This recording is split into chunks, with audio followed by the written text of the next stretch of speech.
बच्चों हम पार्ट 1 देख चुके हैं। अब पार्ट 2 के अंदर ग्राहक जागृति, जिससे हमने पार्ट 1 में थोड़ा बहुत पढ़ लिया था, अब आगे हम इसके नेक्स्ट जो है वो रीड करने वाले हैं। तो चलिए बच्चों शुरू करते हैं।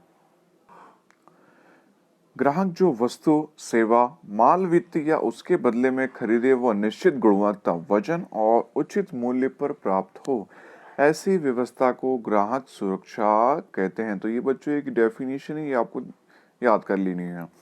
ग्राहक सुरक्षा ये ग्राहक जागृति का अभियान है, यानी ग्राहक की जो सुरक्षा जो है वो ग्राहक का क्या है, जागृति का अभियान है। ग्राहक जागृति के संबंध में अमेरिका में रल्फ नाडरे ने ग्राहकवाद को आंदोलन शुरू किया, इसलिए वे ग्राहक आंदोलन के जन्मदाता कहलाए। अब सवाल आपको आ सकता है कि ग्राहक आंदोलन के जन्मदाता किसे कहा जाता है। तो यहाँ पे कह सकते हैं आप अमेरिका में रल्फ नाडरे को, अमेरिका के जो रल्फ नाडरे हैं उसे ग्राहक आंदोलन का जन्मदाता कहा जाता है। क्यों? क्योंकि उन्होंने ग्राहकवाद का आंदोलन शुरू किया था।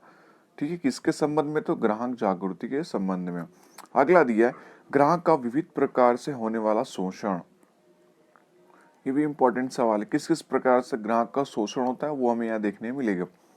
उत्पादकों, व्यापारियों द्वारा ग्राहक का विविध प्रकार से शोषण होता है, जो निम्नानुसार है। ग्राहक को पैकिंग पर लिखे से कम वजन देकर, हल्की कमी युक्त एवं नकली वस्तु, माल या सेवा देकर, छपी हुई कीमत से अधिक कीमत वसूल कर ग्राहक के स्वास्थ्य को हानि, ऐसी मिलावटी वस्तुओं की बिक्री करके, साथ ही बिक्री के बाद असंतोषजनक सेवाएं, निर्धारित शर्तें मापदंड के अनुसार निर्माण कार्य, चीज वस्तु और सेवाओं की पूर्ति न करके, बैंक, बीमा, टेलीफोन, डॉक्टरी सेवा, सेवा में लापरवाही युक्त व्यवहार, ग्राहक के साथ दुर्व्यवहार या मानहानि, ऐसा विक्रेता या व्यापारी के द्वारा हो, लुभाने, भ्रामक विज्ञापनों के द्वारा वस्तुओं की सही पसंदगी, ग्राहक के साथ धोखाधड़ी होने के कारण, भ्रष्ट विक्रय कला द्वारा वस्तु का विक्रय, जिससे ग्राहकों को शारीरिक मानसिक नुकसान भोगना पड़े, इस प्रकार की नकली मान सामान बेचकर एवं कृत्रिम कमी उपयोग करके अपूर्ण जानकारी देकर ग्राहक का शोषण होता है। अगला एक बहुत ही अच्छा बच्चों इंपॉर्टेंट टॉपिक तुम्हें दिया गया, ग्राहक शोषण का कारण क्या होता है, जिम्मेदार। ठीक है, तो सबसे पहला देखो होता है ग्राहक स्वयं जवाबदार होता है उसका, क्योंकि जाहिर सी बात है कोई भी वस्तु ग्राहक जब खरीदने जाएगा तो उसको जिम्मेदार तो वो खुद होगा। दुकानदार बोलेगा आपको जो लेना हो ले लो, ठीक है, वो तो अपना माल बेचना ही चाहेगा।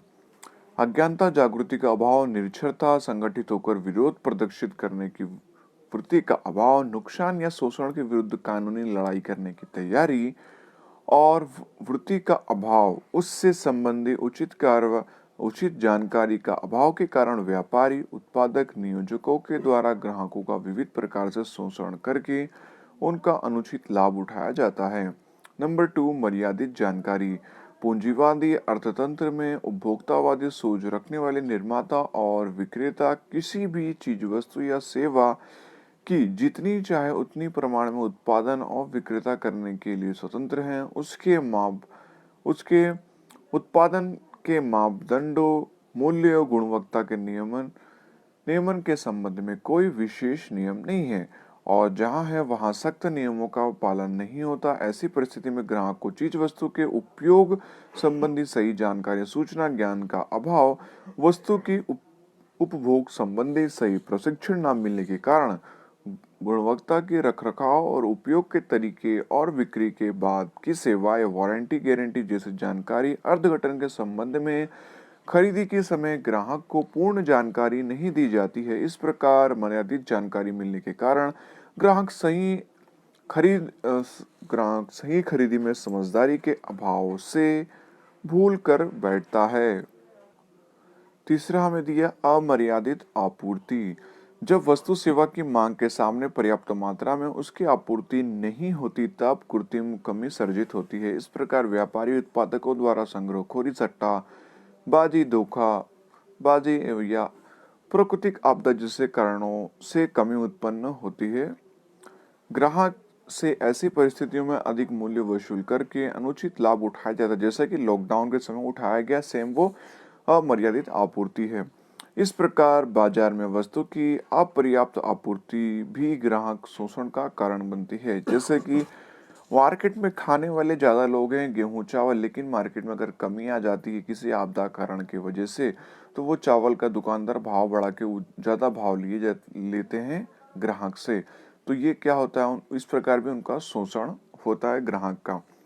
चौथा दिया है मर्यादित स्पर्धा। जब कोई एक ही उत्पादक उत्पादक समूह किसी वस्तु या सेवा के उत्पादन में वितरण में एकाधिकार रखता हो, मतलब कोई सिर्फ एक ही इंसान, जैसे यहाँ कोई मान लीजिए तेल कोई बेचता है तो एक डिस्ट्रीब्यूटर कंपनी ने रखा होगा अपना, कि वो डिस्ट्रीब्यूटर सारे दुकानदार होंगे उनको सप्लाई करता होगा। तब उत्पादक ऐसी मर्यादित या एकाधिकार वाले बाजार में अन्य विकल्पों के अभाव से ग्राहक का विविध प्रकार से शोषण करता है। तो कमी युक्त सेवा और हल्का माल सामान का विक्रय करता है, तो उसके अंदर मर्यादित स्पर्धा आता है। तो जैसा मैंने आपको बताया, कोई एक डिस्ट्रीब्यूटर जो है, ठीक है, मान लीजिए मार्केट के अंदर तेल खत्म हो गया, सिर्फ उसी डिस्ट्रीब्यूटर के पास भंडार है तेल का, तो वो उसका अधिक दाम लेता हो, तो ये मर्यादित स्पर्धा कहलाएगा और सभी लोगों को वही चीज की जरूरत हो। अगला दिया ग्राहक सुरक्षा क्षेत्र, ग्राहक जागृति।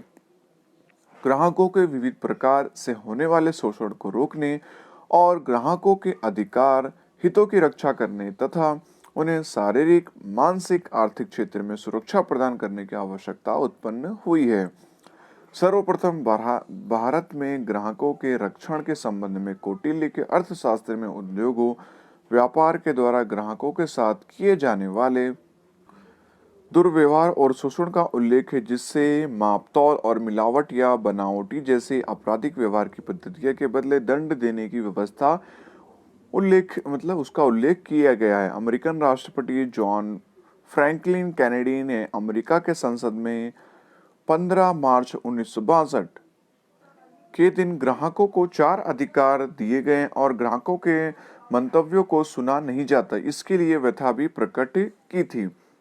कंज्यूमर्स इंटरनेशनल अंतर्राष्ट्रीय संगठन ने तारीख 15 मार्च 1983 के दिन ग्राहकों के 4 अधिकारों को दर्शाती हुई घोषणा की थी, जिसके कारण विश्व में प्रत्येक वर्ष 15 मार्च को विश्व ग्राहक अधिकार दिवस यानी वर्ल्ड कस्टमर राइट्स डे मनाया जाता है। इसके बाद संयुक्त राष्ट्र संघ यानी यूनो ने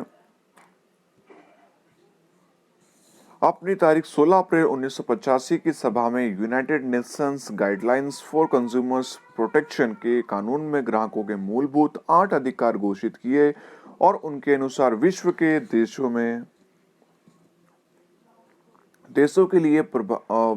देशों से अपने देश के ग्राहकों के अधिकार और उनके हितों के संरक्षण के लिए प्रभावी कानूनी ढांचा बनाने की सिफारिश की।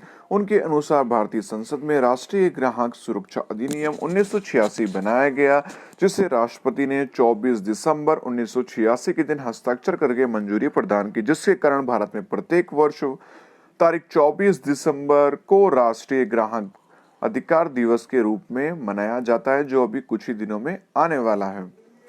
गुजरात सरकार ने दिनांक 18 फरवरी 1988 के दिन गुजरात ग्राहक सुरक्षा अधिनियम 1988 में लागू किया, जिसके अनुसार ग्राहक सुरक्षा कानूनी कार्रवाई राज्य में लागू की गई। भारत में ग्राहक सुरक्षा धारा में 1993 और 2002 में कुछ महत्वपूर्ण सुधार लागू किए गए और उनके पुराने कानूनों के समय अनुसार परिवर्तन करने की भावना लोगों में उत्पन्न हुई। अब जाहिर सी बात है, जैसे जैसे लोगों का माइंड बढ़ेगा वैसे जो दुकानदार होते हैं वो चोरी करने के तरीके भी बढ़ेंगे। इस तरह ग्राहक को अलग अलग तरीके अधिकार में उसमें सुधार में भी उनके अधिकारों में सुधार किया गया, परिवर्तन किया गया समय समय के साथ। ग्राहक सुरक्षा अधिनियम 1986 के अनेक व्यवस्थाओं में से मुख्य और महत्वपूर्ण व्यवस्था विषय में अब हम जानकारी प्राप्त करेंगे। ग्राहक अधिकार का कानून। और बच्चों, आपको याद रखना है कि कंज्यूमर प्रोटेक्शन डे कब मनाया जाता है? 1986 को। साथ ही भारत के राष्ट्रपति संसद में ये प्रस्ताव पारित उन्होंने हस्ताक्षर किया था। अब देखते हैं ग्राहक अधिकार का कानून। भारत में सामाजिक आर्थिक कानून के इतिहास में ग्राहक सुरक्षा अधिनियम 1986 एक सीमा चिन्ह के रूप में लोकोपयोगी यानी लोगों के लिए उपयोगी कानून है। यह ग्राहक के अधिकारों, ग्राहक के हितों की रक्षा के संदर्भ में बनाया गया सबसे अधिक प्रगतिशील और सर्वग्राही कानून है, जो निम्नानुसार अनेक व्यवस्थाएं करता है जिनकी जानकारी हम प्राप्त करेंगे। पहला, सेवा संबंधी, ग्राहक सेवा संबंधी। एक, इस कानून के तहत व्यापारी माल या सेवा के संदर्भ में ग्राहक की परिभाषाएं दी गई हैं। माल के संदर्भ में ग्राहक अर्थात जिसे कानून का रक्षण है, इसके लिए नीचे दर्शाए गए किसी भी व्यक्ति, यदि कोई भी व्यक्ति चीज वस्तु या माल सामान सेवा को पैसे देकर अथवा तो एकच के बदले खरीदी करे अथवा वस्तु या सेवा के बदले में कीमत चुकाने की व्यक्ति गारंटी देकर अपने कीमत चुका दे और बाकी रकम चुकाने के वचन देकर यह वस्तु या सेवा प्राप्त करता है, वह व्यक्ति ग्राहक कहलाता है। अथवा हफ्तों में चुकाकर या किराए पर खरीदने की पद्धति, कोई माल सामान कीमत चुकाकर खरीदे अथवा तो सेवा किराए पर रखे अथवा सेवा प्राप्त करे और उस माल सामान को व्यक्ति या उसके कोई भी व्यक्ति उपयोग करे या सेवा का लाभ प्राप्त करे, वह व्यक्ति ग्राहक कहलाता। तो यहाँ पे बच्चों हमने बहुत सारी यहाँ पे डेफिनेशन देख ली ग्राहक किसे कहते हैं। चलिए आगे बढ़ते हैं। परंतु यदि कोई भी व्यक्ति खरीदे गए माल को फिर से बिक्री अर्थात धंधा के वाणिज्य उद्देश्य के लिए एक माल सामान प्राप्त करता हो तो किसी व्यक्तिगत करार के अधीन सेवा प्राप्त की गई हो, ऐसी सेवा का समावेश कानून में नहीं किया गया, वे रक्षण के पात्र नहीं है। मतलब यूज किया हुआ माल वापस भेजना, तो ये गलत चीज है। इस प्रकार इस कानून का उद्देश्य ग्राहकों को उच्च गुणवत्ता युक्त विविध वस्तु या सेवाएं प्राप्त हो एवं ग्राहकों के हितों का रक्षण हो, ये देखना है। इस कानून की व्यवस्था के अनुसार माल या सेवा की गुणवत्ता प्रकार करार के अनुसार प्रचलित कानून के अनुसार सेवा देने की पद्धति के विरुद्ध सेवा में कमी पाई जाए या हल्की लगे या माल समान गुणवत्ता वाले कमी युक्त हो तो ग्राहक कानून के अधीन शिकायत कर सकता है। नंबर 2, ग्राहकों के अधिकार। बाजार में मिलने वाले वैविध्यपूर्ण अनेक वस्तुओं की जानकारी के अभाव में ग्राहक सही वस्तु की पसंदगी में भूल करता है और अपने द्वारा खर्च किए गए धन का पर्याप्त बदला प्राप्त नहीं कर सकता, जिसका धन व्यर्थ जाता है और स्वयं ठगे जाने पर अफसोस करता है। हल्की गुणवत्ता वाली बनावटी, मिलावटी, नीची गुणवत्ता की खाद्य वस्तुएं खरीदकर अनेक रोगों को आमंत्रण देता है, जिससे स्वास्थ्य को नुकसान होता है। कम तौल माप, मिलावट और बनावटी ठगी, कीमतों में लूटपाट और भ्रष्टाचार जैसी अनीतियों से समाज का नैतिक स्तर जो है वो गिरता है। उत्पादक व्यापारी दोनों अपने उत्पादित वस्तुओं के मूल्य संग्रह प्रवृत्ति में एकरूपता पारदर्शिता रखे, इसके लिए कानून में व्यवस्था की गई है। इन व्यवस्थाओं से ग्राहक जागरूक बनता है, वह धोखाधड़ी के विविध तरीके, गलत पद्धतियों के विरुद्ध लड़ाई किस तरह से लड़ सके, उससे संबंधित शिक्षण और विविध उपयोगी जानकारी देने के कई अधिकारों की इस कानून में व्यवस्था की गई है। इन अधिकारों का रक्षण करना ग्राहक जागृति का मुख्य उद्देश्य है। साथ ही कानून के अंतर्गत ग्राहकों को 6 अधिकार दिए गए हैं। पहला, सलामती का अधिकार। दूसरा, जानकारी प्राप्त करने का अधिकार। यदि उत्पादक प्रवृत्ति के अंत में चीज वस्तु या सेवा के ग्राहक की जान का खतरा हो तो स्वास्थ्य के लिए हानिकारक हो तो उसके विरुद्ध सुरक्षा प्राप्त करना ग्राहक का अधिकार है। इस अधिकार का भौतिक पर्यावरण की सुरक्षा और जीवन की गुणवत्ता की सलामती प्राप्त करना, यानी सलामती के अधिकार, किसी तरह जो प्रोडक्ट खरीदता है उसे जान हानि का नुकसान नहीं होना चाहिए। जानकारी प्राप्त करने का अधिकार। नंबर 2, ग्राहक को चीज वस्तु की गुणवत्ता, जत्था, क्षमता, शुद्धता, स्तर, उपभोग, कीमत आदि के बातों को जानकारी होनी चाहिए, जिससे वह बाजार में व्यापारी के अयोग्य रीति या भ्रष्ट तरीकों से बच सके। इस जानकारी प्राप्त करने के लिए ग्राहक अधिकार युक्त और जिम्मेदारी पूर्वक व्यवहार करने के लिए प्रेरित होता है। ग्राहक को जानकारी लेबल से, पैकिंग से, सार्वजनिक खबर, मूल्य पत्रों, सरकारी सार्वजनिक खबरों और लेखों से मिलती है।